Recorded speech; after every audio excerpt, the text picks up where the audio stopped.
Hello and welcome back to Rev Real Estate School. I'm your host, Michael Montgomery, and today what we're talking about is your 2023 business planning made easy. Now, the key word there is made easy. We need to make these plans more simplistic than we think. Now, let's talk about why that is. So first off, there tends to be two issues when it comes to doing a business plan. And frankly, I have made both of these mistakes. So the first one is that we do nothing. And this is actually probably the most common.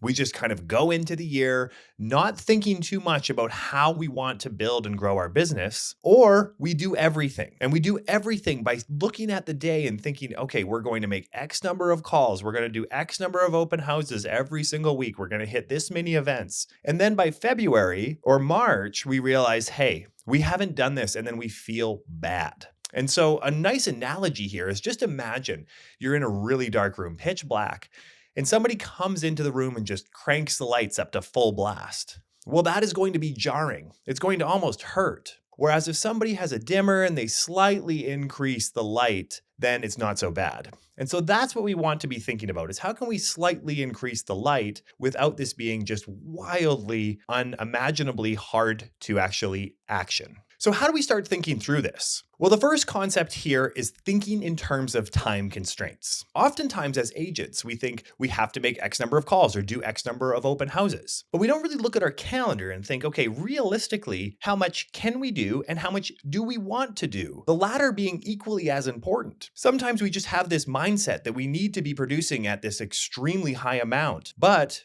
personally, if I was producing at an extremely high amount, but it came at the expense of my health, my relationships, my enjoyment of my career, it's not worth it. And so we really want to start thinking through time constraints. How much time in a day can we dedicate to social media? Can we dedicate to prospecting? Can we dedicate to other sort of learning, building out videos, building out systems? So these are the things that we need to be keeping in mind. And time constraints is a really good technique in order to do that. Okay, so now that we have that in mind, let's actually talk about what to focus on. So when we're thinking about business planning, agents will typically focus on one of two things. They're going to focus on their GCI, so their income, or their number of deals. Now, both of these, in fact, are mistakes. They are mistakes.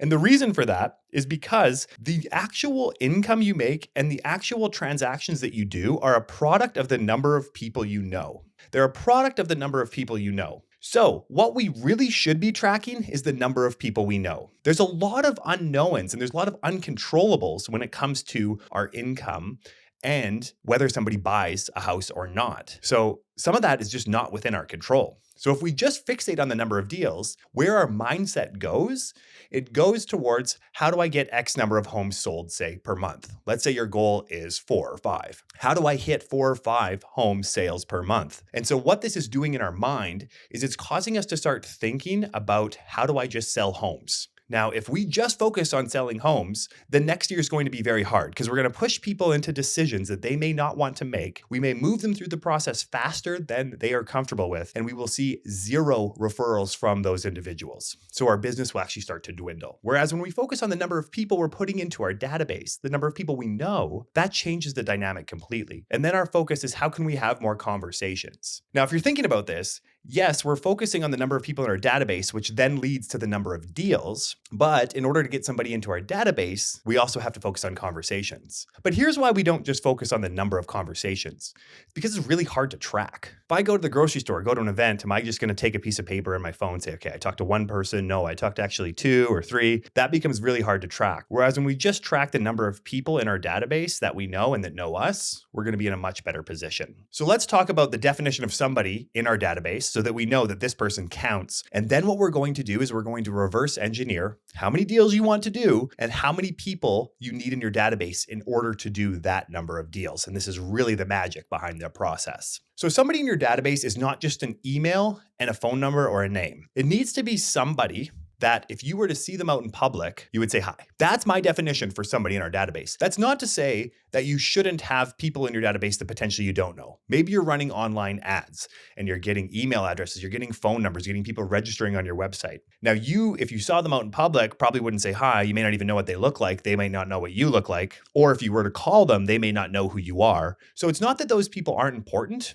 In fact, they are really important. We can turn them into people in our database that we will have conversations with in public. However, that's not the number we're looking at. We're looking at what's the number of people in your database that if you saw them in public, you'd say, hi, how are you? And if we know that number, that's how we can start to reverse engineer. So how do we actually reverse engineer the number? Well, it's the 15% rule. The 15% rule. And it works like this. If you have 100 people in your database that you would say hi to in public, you have 15 deals waiting for you in that database. So you can probably see where we're going with this. If you want to do 30 deals and you have 100 people in your database, well, that doesn't fit with the 15% rule. So we need to get to 200 people in our database, and then we should be able to do at least 30 deals using the 15% rule. So what we need to do is think about how many deals or what our GCI is. It's perfectly fine to start thinking about that, but I don't really tend to track that. That's just a product of the number of people in my database and how I'm taking care of them. Now, we are going to talk about how we can take care of them because that's equally as important as putting people into our database. So let's explore this a little bit further. Let's say you want to do 30 deals. So you need 200 people and you need to be taking good care of those 200 people. So if you are short on that, you need to start focusing on having more conversations. Conversations lead to friendships. Friendships lead to people in our database. So most of the people in our database, they can be past clients. We can even think of them as friends because we would say hi to them out in public. And so how do we increase our number of conversations? That is extremely important if we need that number to increase. Now, there's the other side to this. Maybe you're the agent who has 500 people in your database or 300 people, but you're doing 15 transactions. Well, now we have a mismatch. We are not actually following this 15% rule. And why is that? We're not following it because we're not taking care of our clients the way we should and our database the way that we should. So the first thing that we need to understand is using this 15% rule, how many people do we need in our database in order to hit the goal we want? And then we need to think, okay, if we need to increase that number, how are we going to increase our number of conversations? Now, if you're thinking, I don't really know, or if you're relatively new and you're like, I don't really know how many people I should aim to have in my database, start with 100. Everyone should be able to put 100 people at least into their database. And what that equates to is at least 15 transactions. So if you don't know where to start, or if you are new, start with 100. Try to get your database into that triple digit territory. And then of course, if you're more experienced, we want to scale it up from there. Okay, so let's say that you're on the other end of this spectrum though, and you are the type that has 300 people in there, but we're doing 15 transactions. So we need to focus more on how we take care of our database. How do we actually do that? Well, again, we need to keep this simple. We need to keep this simple in the sense is what is something that we can stick with even on our hardest months? Let's say we're super busy one month or something happened personally and we can only do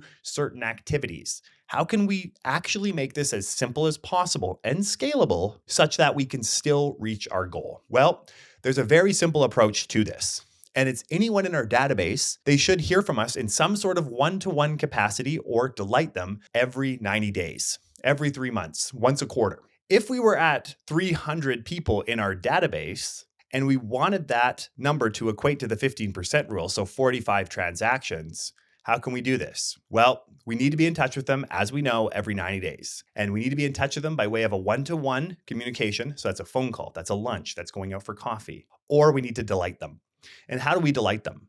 We can delight them by doing drop-bys, pop-bys, giving them things, or doing handwritten cards. So once a quarter, they are getting something from us. And maybe we want to do 4 pop-bys throughout the year. So we're giving them something, and it doesn't have to be wildly expensive. It's not the cost, it's the thought. It's truly the thought. So for example, if you're thinking February, you want to do this, maybe you're doing something around Valentine's Day. Candygrams is a really good example. And frankly, I don't actually knock on the door. Sometimes that's a little jarring for folks. In fact, even when somebody comes and knocks on my door, I feel like, hey, I wasn't expecting this and I'm not prepared to have the conversation. So in fact, I prefer if somebody had something for me, if they just leave it and maybe they shoot me a quick text message that, hey, I left something at your door. Hope you're doing great. And so we don't necessarily need to be focused on having conversations every time we do a pop by, because sometimes those people don't want to have those conversations at that time.